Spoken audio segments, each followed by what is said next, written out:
Alright, welcome back. We're looking at Bloodborne Pathogens training today. And, over the years I've seen some interesting things having to take injured employees to the clinic or the hospital to be taken care of. I remember a time where there was an employee of mine. He had busted his lip open in a slip, trip, and fall situation. And the nurse who was trying to kind of get his lip to come back together, she did the right thing. She had her latex gloves on, but when the doctor came in and started trying to put in some stitches, I watched this nurse. She got an itch right underneath her eye, and she took one of those bloody fingers and she rubbed right beneath her eye and got a smear of blood. And if she had touched her eye, she could have been very well exposed to a bloodborne pathogen. And a bloodborne pathogen, if you've had this training before, you know it's things like hepatitis B, hepatitis C, HIV, things of that nature. Any type of microorganism that is in the blood that can be transmitted from one person to another, from blood getting into the person's body, whether it gets into their mouth, their eyes, or even through cuts, scrapes, burns, things like that. So this training serves as a general awareness guide for all employees, but keep in mind that we have a certain set of employees, whether they're a sanitation or janitorial type employees, or they've been trained through the company as far as the CPR, first aid, AED training. They also get that bloodborne pathogen training during that class. And that's what qualifies them, and only them, to go and clean up a blood spill. For the rest of us who haven't been through that training, all that you need to know is that if you see blood in the workplace, you need to inform one of those people who has that training so that they can go and get all their protective gear on and go clean up that blood spill. Do not handle blood, even if you have protection. Go and report it to the right people, those people who have been trained. Here's a picture that I took many years ago. This is where an employee was operating a motorized pallet jack, and he wound up coming around a corner too sharp, and he smashed his thumb open pretty bad on a rack system. And you can see there on that rubber mat where he was standing, he bled all over the place, and he bled on that battery. You can see that little blood spot right there. So yeah, this stuff happens. Unfortunately, people get hurt pretty severely, and they can bleed a lot. So I had to show up on the scene, and I went to my bloodborne pathogen kit. I'd been through the training and everything through that company, which authorized me to do so. And I went ahead and got all my gear on. It looked like I was about to go and do surgery on somebody. I had a head net on, or like a shower cap on my head. Had a plastic visor for my face to protect from splashes. Had on a plastic apron, had on my rubber gloves, of course, and then I had on shower caps over my boots so I wouldn't be tracking stuff everywhere or tracking blood everywhere. Went ahead and took out the contents of my kit, my floor dry, and my antiseptic and all that, washed everything down, let it set for a while so that the antiseptic could kill everything, and then we just wound up throwing that whole mat into a big red biohazard trash bag, colored red. So this stuff does happen. Keep in mind, if you see this, report this so that it can be cleaned up. So we do exercise universal precautions. That's where we treat all blood and really and truly like pretty much all bodily fluids as if we know that they've got every disease known to man in them. And the thing with the medical privacy laws, a person can be HIV positive, and they're not required to tell anybody about it. That's between them and their doctor. They're not required to disclose that to anybody. And so that's where universal precautions comes in. We treat all blood as if we know that it's infectious. Some quick facts. Hepatitis B can survive outside the body in dried blood for up to 7 days.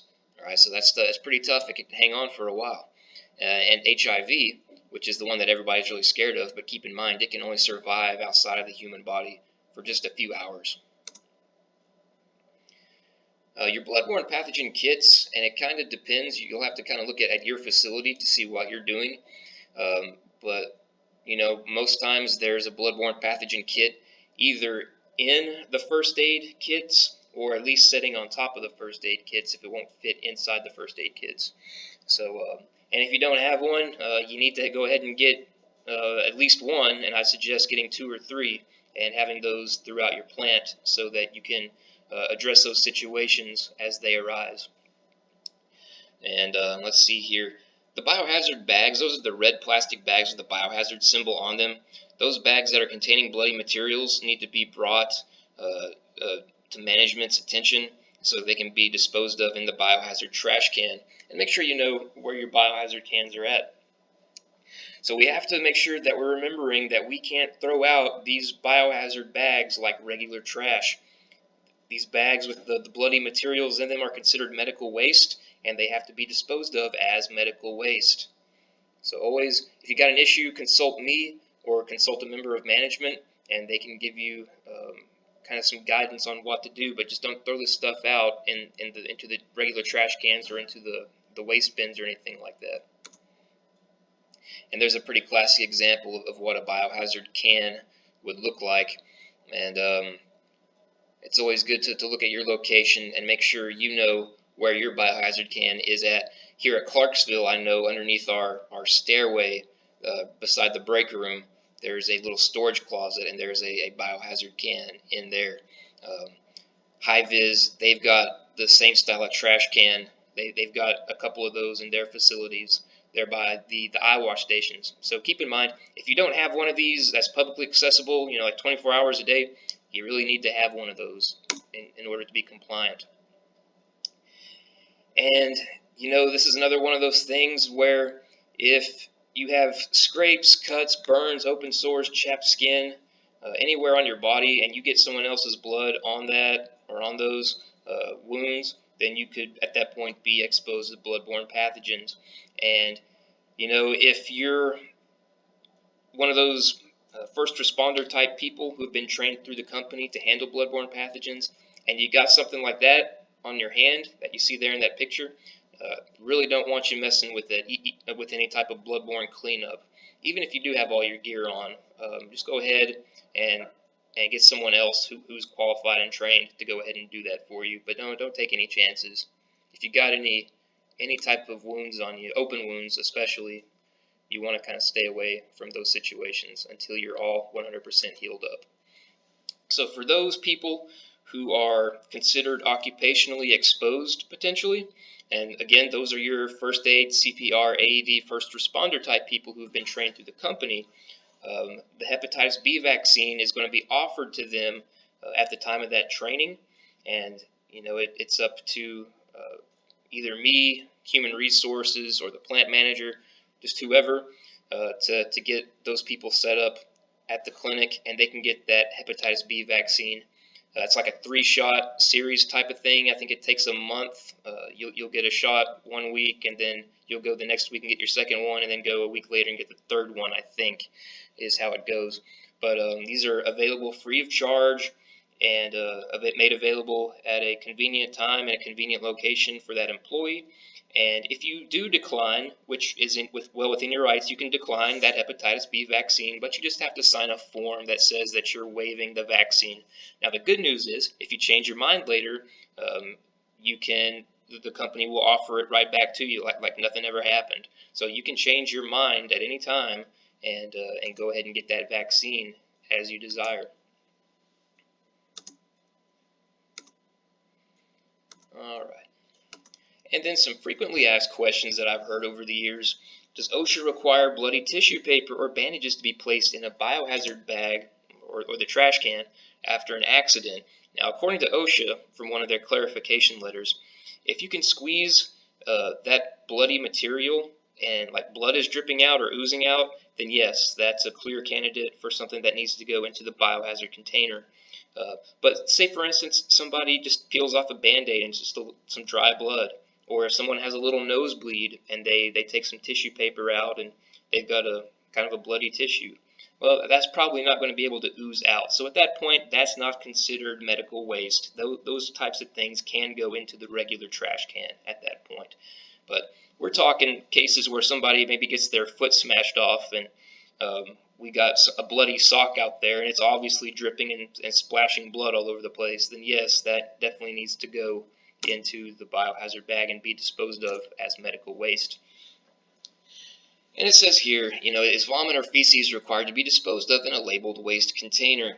OSHA has only said only if it's visibly contaminated with blood, but honestly, I would treat this stuff just as the same as blood. That's kind of the best practice.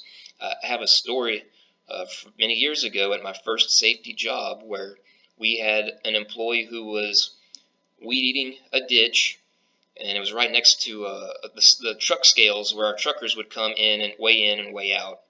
And this guy is in the middle of summertime. I remember this. He was weed eating in that ditch, and he ran over a plastic bag with his weed eater blade, and he sprayed himself.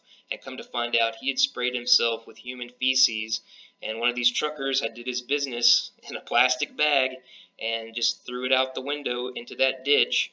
And for our employee to run over with his weed eater, and this guy was covered from head to toe in this mess, and it was just awful, and wound up just burning everything. It seemed like his clothes, the weed eater, and just a disaster for this guy.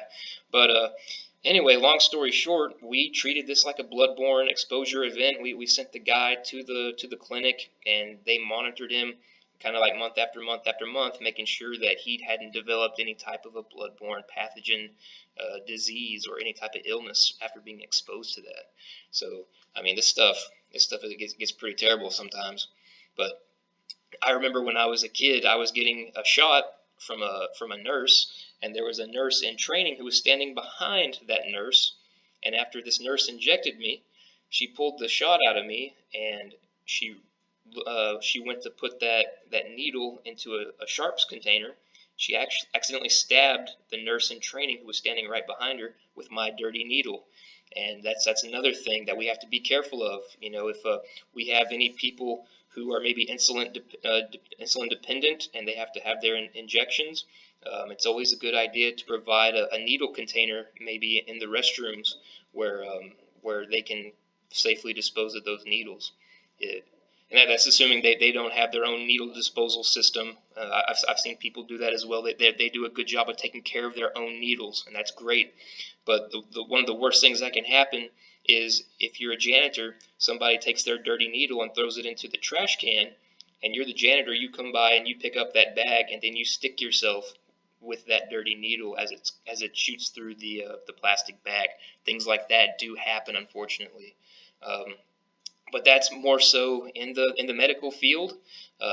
Very rarely, I don't think, if I remember, no one has actually ever been contaminated with AIDS due to a workplace bloodborne exposure event. And we're talking in industry, all right? Totally different in a hospital setting, but it hasn't happened in industry as far as I know. And then here's kind of getting toward the last part of our training session is what's wrong with this picture. And we'll look at our top left picture. Very obviously, it should stand out to you pretty quickly.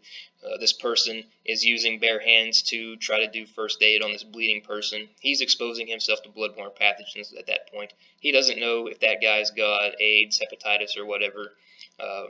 And, maybe even that guy who's bleeding doesn't know. There's a lot of people out there who don't know what they don't know. So we have to use universal precautions. Keep in mind, it looks like they're administering this type of first aid in a break room, and that's clearly not the ideal place to be doing something like that where people are eating and drinking. And then in that bottom right picture, we got our guy there in the middle, standing in the background. He's using a clean hand to take off a potentially dirty glove.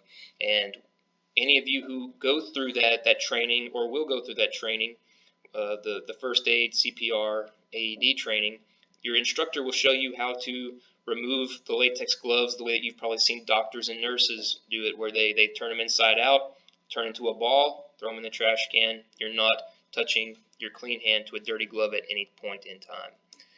And so that's pretty much the long and short of bloodborne pathogens. Thank you for your time and for your attention.